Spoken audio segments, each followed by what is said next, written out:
Welcome to my channel. ಇವತ್ತಿನ recipe ನಾನು ತರಬೂಜ ಜ್ಯೂಸ್ನಲ್ಲಿ ನಾನು ಪೈನಾಪಲ್ ಫ್ಲೇವರ್ದು ಜೆಲ್ಲಿ ಮಾಡ್ತಾಯಿದ್ದೀನಿ. ಹಾಗೆ ಈ ಬೇಸಿಗೆ ಕಾಲಕ್ಕೆ ತುಂಬ ಹೆಲ್ದಿಯಾಗೂ ಇರ್ತದೆ ಮತ್ತು ನಿಮ್ಮ ದೇಹಕ್ಕೆ ತಂಪನ್ನು ಕೊಡ್ತದೆ. ನೋಡ್ರಿ, ಇಲ್ಲಿ ನಾನು ಪೈನಾಪಲ್ ಫ್ಲೇವರ್ದು ಈ ಜೆಲ್ಲಿ ಮಾಡುವಂಥ ಪ್ಯಾಕೆಟ್ ತೊಗೊಂಡಿನಿ. ಆ ಪ್ಯಾಕೆಟ್ ಮಾಡ್ಬೇಕಂದ್ರೆ ನಿಮ್ದು ಅಳಸು ಆಗಬಾರ್ದು, ಗಟ್ಟಿ ಆಗಬಾರ್ದು ಅಂದ್ರೆ ಅರ್ಧ ಲೀಟ್ರ್ ಅಥವಾ 500 ml ನಾನು ನಮ್ಮ ಮನೆಯಲ್ಲಿ ಒಂದು ಗ್ಲಾಸ್ 500 ml ಅದ. ಅದರಿಂದ ಒಂದು ಗ್ಲಾಸ್ದಷ್ಟು ನಾನು ನೀರು ಹಾಕ್ಕೊಂಡಿನಿ. ನೋಡಿರಿ, ಅದು ಏನು ಕ್ರಿಸ್ಟಲ್ ಜೆಲ್ಲಿದು ಬರ್ತದಲ್ಲ, ಆ ಪುಡಿಯನ್ನು ಹಾಕ್ಕೊಂಡು ಅದರೊಳಗೆ ಒಂದು ಸಣ್ಣದೊಂದು ಪೌಚ್ ಕೊಟ್ಟಿರ್ತಾರೆ. ಆ ಪೌಚ್ನು ಕೂಡ ನಾನು ಇದರೊಳಗೆ ಕಟ್ ಮಾಡಿ ಹಾಕೋತಾ ಇದ್ದೀನಿ. ನೋಡಿರಿ, ನೀವು ಮನೆಯಲ್ಲೇ ಮಾಡಬೇಕು, ತುಂಬ ರುಚಿಯಾಗಿರ್ತದೆ, ಹೆಲ್ದಿಯಾಗಿ ಕೂಡ ನಾವು ಮಾಡ್ಬೋದು. ನೋಡಿರಿ, ಇದನ್ನು ಈ ರೀತಿ ಇರ್ತದೆ ಪುಡಿ. ಈ ಪುಡಿನೂ ಕೂಡ ಅದರೊಳಗೆ ಸೇರಿಸ್ಕೋಬೇಕು. ಇದನ್ನು ಸೇರಿಸ್ಕೊಂಡು ಚೆನ್ನಾಗಿ ಒಂದು ಸಲ ಸೈಡಲ್ಲಿ ನಾನು ಕಲಿಸ್ಕೊತಾ ಇದ್ದೀನಿ. ನೋಡಿರಿ, ಯಾವುದೇ ಗ್ಯಾಸ್ ಮೇಲೆ ಇಟ್ಟಿಲ್ಲ ನಾನು ಅನ್ಕೋತಾನೆ. ಆ ಪುಡಿಯನ್ನು ಚೆನ್ನಾಗಿ ಕಲಿಸ್ಕೊತಾ ಇದ್ದೀನಿ. ನೀವೇನಾದರೂ ಫಸ್ಟ್ ಟೈಮ್ ನನ್ನ ಚಾನಲ್ ನೋಡ್ತಾ ಇದ್ದರೆ ಸಬ್ಸ್ಕ್ರೈಬ್ ಮಾಡ್ಕೊಂಡು ನೋಡಿರಿ. ನೆಕ್ಸ್ಟ್ ನಾನು ಇದನ್ನು ಈಗ ಗ್ಯಾಸ್ ಹಚ್ಚಿ ಇದ್ರ ಮೇಲೆ ನಾನು ಏನು ಮಾಡ್ತೀನಿ, ಇದು ಕ್ರಿಸ್ಟಲ್ದು ಜೆಲ್ಲಿ ಕ್ರಿಸ್ಟಲ್ದು ಅದೇನು ಕಲಿಸಿಟ್ಟಿರ್ತೀವಲ್ಲ ಅದನ್ನು ಹಾಕಿ ಚೆನ್ನಾಗಿ ಕಲಿಸ್ಕೊತೀನಿ. ಅದು ಒಂದು ಕುದಿ ಬರೋದ್ರಾಗ ನಾನಿಲ್ಲಿ ಸಬ್ಜಾ ಸೀಡ್ಸ್ ಅಥವಾ ತುಳಸಿ ಬೀಜವನ್ನು ನೆನಾಕೋತಾ ಇದ್ದೀನಿ. ಒಂದು 2 ಚಮಚದಷ್ಟು. ಇದು ಸ್ವಲ್ಪ ಭಾಳ ಆಗ್ಯದ, ನೀವು 1 ಚಮಚದಷ್ಟೇ ಹಾಕೋರಿ. ನೀರು ಹಾಕಿ ಒಂದು 15ರಿಂದ 20 ನಿಮಿಷ ಬಿಟ್ರೆ ಆಯ್ತು. ನೋಡಿರಿ, ಈ ರೀತಿ ಆಗ್ತಾವೆ. ಇನ್ನೂ ನೆನೀತದೆ ಅದು. ಇನ್ನೂ ಸ್ವಲ್ಪ ನಾನು ನೀರು ಹಾಕಿ ಇಡ್ತೀನಿ. ಅದು ಕುದಿಯೋದ್ರಾಗ ನಾನು ಇಲ್ಲಿ ತರಬೂಜ ಹಣ್ಣನ್ನು ಕೂಡ ಹೋಳಿ ಇಟ್ಕೋತಾ ಇದ್ದೀನಿ. ನೋಡಿರಿ, ಚೆನ್ನಾಗೆ ಹಣ್ಣಾದಂಥದ್ದು ಮತ್ತು ಸಾಫ್ಟ್ ಇರಬೇಕು, ರುಚಿಯಾಗಿರಬೇಕು ಅಂಥ ಹಣ್ಣು ತೋರಿ. ಬೆರೆಸಿದ್ರೆ ಅಷ್ಟು ಚೆನ್ನಾಗಿ ಅನಿಸಲ್ಲ. ನೋಡಿರಿ, ಇದ್ರೊಳಗೆ ಈ ರೀತಿ ಬೀಜ ಇರ್ತಾವೆ.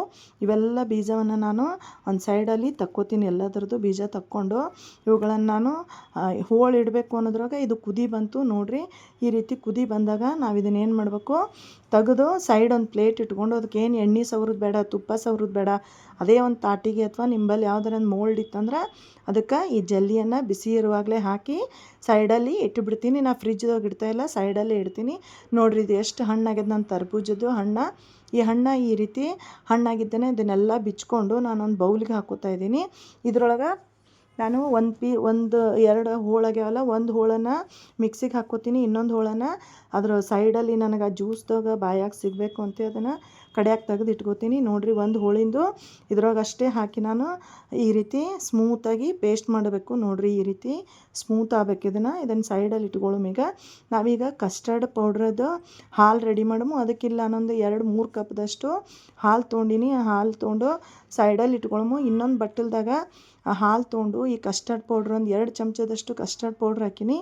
ಅದನ್ನು ಕಲಿಸಿ ಗಂಟಿಲ್ಲಾರ್ದಂಗೆ ಕಲಿಸಿ ಸೈಡ್ ಇಡಮು. ಈಗ ನಾನಿಲ್ಲಿ ಕಲ್ಸಕ್ರೆ ತೊಗೊಂಡಿನಿ. ಕಲ್ಸಕ್ರಿನ ಸಣ್ಣಗೆ ಕುಟ್ಟು ಮಾಡಿ ಅದನ್ನು ನೋಡಿರಿ ಈ ರೀತಿ ಪುಡಿ ಮಾಡಿಕೊಂಡು ಇಟ್ಕೊಳ್ಳೋಮು. ಈ ಕಲ್ಸಕ್ರೆ ಇಲ್ಲಾಂದ್ರೆ ನಾರ್ಮಲ್ ಸಕ್ರೆನೂ ನೀವು ಬಳಸ್ಬೋದು. ನೋಡಿರಿ, ಕುದಿಯೋಕೆ ಇಟ್ಟಿನಲ್ಲ ಆ ಹಾಲಿಗೆ ಈ ಕುಟ್ಟಿದಂಥ ಕಲ್ಸಕ್ರೆಯನ್ನು ಹಾಕಿ ಕಲಸಿದ ಮೇಲೆ ನಾವೇನು ಕಸ್ಟರ್ಡ್ ಪೌಡ್ರದು ಸ್ಲರಿ ರೆಡಿ ಮಾಡಿದ್ದೇವಲ್ಲ ಅದನ್ನು ಇದಕ್ಕೆ ನಾವು ಹಾಕ್ಕೊಂಡು ಚೆನ್ನಾಗಿ ಕುದಿಸ್ಬೇಕು. ನೋಡಿರಿ, ಈ ರೀತಿ ಕುದಿ ಬರುವಾಗ ನಾನು ಸ್ವಲ್ಪ ಏಲಕ್ಕಿ ಫ್ಲೇವರ್ ಇರಲಿ ಅಂತೇಳಿ ಒಂದು 2 ಏಲಕ್ಕಿನ ಕುಟ್ಟಿ ಹಾಕ್ಕೊಂಡಿನಿ. ನೋಡಿರಿ, ಅದು ಕುದಿಯೋದ್ರೊಳಗೆ ನಾನಿಲ್ಲಿ ಸಣ್ಣ ಸಾಬುದಾನಿ ನೆನಾಕಿಟ್ಟಿದ್ದೆ. ಆ ನೆನಾಕಿದ್ದು ನೋಡಿರಿ, ಈ ರೀತಿ ನೆನಾಕಿದ ಸಾಬುದಾನಿ ಅದನ್ನು ಕೂಡ ಒಂದು ಕುದಿಸ್ಕೊಂಡು ಬರುಮು. ಒಬ್ಬೊಬ್ಬರು ಸ್ಟೀಮ್ ಮಾಡ್ಕೋತಾರೆ, ನೀವು ಆ ರೀತಿಯೂ ಕೂಡ ಮಾಡ್ಕೋಬೋದು.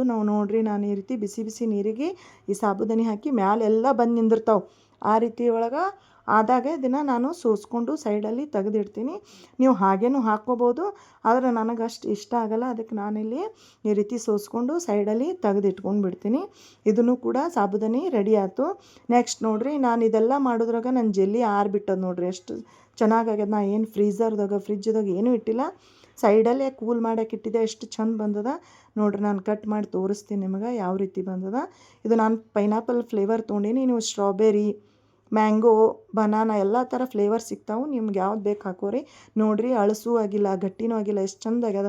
ಒಂದು ಸ್ವಲ್ಪನೂ ಕೈಗೆ ಹತ್ಕೋತಾ ಇದ್ದಿಲ್ಲ. ಎಷ್ಟು ಚೆನ್ನಾಗಿ ಬಂದದ.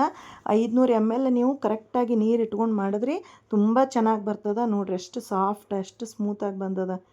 ಮಕ್ಕಳಿಗಂತೂ ತುಂಬಾ ಇಷ್ಟ. ನನ್ನ ಮಗಳಂತೂ ನಾನು ಯಾವಾಗ ತಿಂತೀನಿ ಮಮ್ಮಿ ಅಂಥೇಳಿ ಕೇಳ್ತಾ ಇದ್ಲು. ಹಾಗೆ ಆಕೆ ಹಾಗೆ ಕೈಯೊಳಗಿಂದ ಒಂದೊಂದು ಇಸ್ಕೊಂಡು ತಿಂತಾಯಿದ್ಲು. ನೋಡಿರಿ ಎಷ್ಟು ಚಂದ ಬಂದದ, ಸಾಫ್ಟಾಗಿ ನೋಡಿರಿ ಎಷ್ಟು ಸಾಫ್ಟಾಗಿ ಬಂದದ. ನೀವು ಟ್ರೈ ಮಾಡಿರಿ. ಈಗ ನಾನೇನು ಕಸ್ಟರ್ಡ್ದು ರೆಡಿ ಮಾಡಿದ್ನಲ್ಲ, ಆರಾಕಿಟ್ಟಿದ್ದೆ. ಅದು ಆರದ್ಮೇಲೆ ತರ್ಬೂಜ ಹಣ್ಣು ಜ್ಯೂಸ್ ಮಾಡಿಟ್ಟಿದ್ನಲ್ಲ, ಜ್ಯೂಸ್ ಹಾಕ್ಕೋತೀನಿ. ನೆಕ್ಸ್ಟ್ ಇನ್ನೊಂದು ಹೋಳಿದ್ದು ಪೀಸಸ್ ಇದ್ವು, ಅದನ್ನು ಹಾಗೆ ಈಗ ಬಾಯಿಯೊಳಗೆ ಕುಡಿ ಮುಂದೆ ಸಿಗಲಿ ಅಂಥೇಳಿ ಟೇಸ್ಟ್ ಬರ್ತದಂತೆ ಅದನ್ನು ಹಾಕ್ಕೊಂಡು ಕಲಸೀನಿ. ನೆಕ್ಸ್ಟ್ ಇದೇನು ಸಾಬುದಾನಿ ಮಾಡಿದ್ದೇವಲ್ಲ, ಆ ಸಾಬುದಾನಿ ಕೂಡ ನಾನು ಹಾಕ್ಕೋತಾ ಇದ್ದೀನಿ. ನೋಡಿರಿ ಸಾಬುದಾನಿ ಸ್ವಲ್ಪ ಗಟ್ಟಿಯಾಗದ, ಅದು ನೀವು ಕೈಲಿ ಸ್ಮೂತ್ ಮಾಡ್ಕೋಬೋದು. ನೆಕ್ಸ್ಟ್ ನೆನೆಸಿದಂಥ ಸಬ್ಜಾ ಸೀಡ್ಸ್ ಹಾಕೀನಿ. ನೆಕ್ಸ್ಟ್ ಇದಕ್ಕೆ ಆ ಪೈನಾಪಲ್ ಫ್ಲೇವರ್ದು ಜೆಲ್ಲಿ ಮಾಡಿದ್ದೇವಲ್ಲ, ಆ ಜೆಲ್ಲಿಯನ್ನು ಹಾಕಬೇಕು. ತುಂಬ ರುಚಿಯಾಗಿರ್ತದೆ. ನೀವು ಒಂದು ಸಲ ಇದನ್ನು ಟ್ರೈ ಮಾಡಬೇಕು ಅಂತ ಹೇಳ್ತೀನಿ.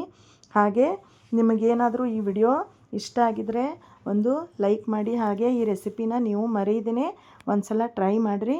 ಹಾಗೆ ನಿಮಗೆ ಹೇಗೆ ಅನಿಸ್ತು ನನ್ನ ವಿಡಿಯೋ ಅಂತ ಕಮೆಂಟ್ ಮಾಡಿ ತಿಳಿಸ್ರಿ. ನೋಡಿರಿ ಈ ರೀತಿ ಆದಮೇಲೆ ನಾನೊಂದು 2 ಗ್ಲಾಸಿಗೆ ಸರ್ವ್ ಮಾಡ್ತಾಯಿದ್ದೀನಿ.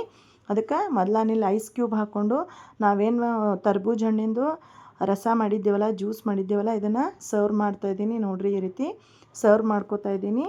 2 ಗ್ಲಾಸಿಗೆ ಹಾಕ್ಕೊಂಡು ನಾನಿಲ್ಲಿ ಮೇಲೆ ಸ್ವಲ್ಪ ಪಿಸ್ತಾ, ಬಾದಾಮಿ, ಗೋಡಂಬಿದು ಕ್ರಷ್ ಮಾಡಿಕೊಂಡು ಚೆಂದಂಗೆ ಅದಕ್ಕೆ ಮೇಲೆ ಹಾಕ್ತಾಯಿದ್ದೀನಿ. ಈ ರೀತಿ ಮಾಡ್ಕೊಂಡು ಕುಡಿದ್ರೆ ಮಕ್ಕಳು ಹೊರಗಿಂದ ಬೇಡೋದೇ ಇಲ್ಲ. ಹೆಲ್ದಿಯಾಗಿ ನೀವು ಮನೆಯೊಳಗೆ ಮಾಡಿಕೊಡ್ಬೋದು.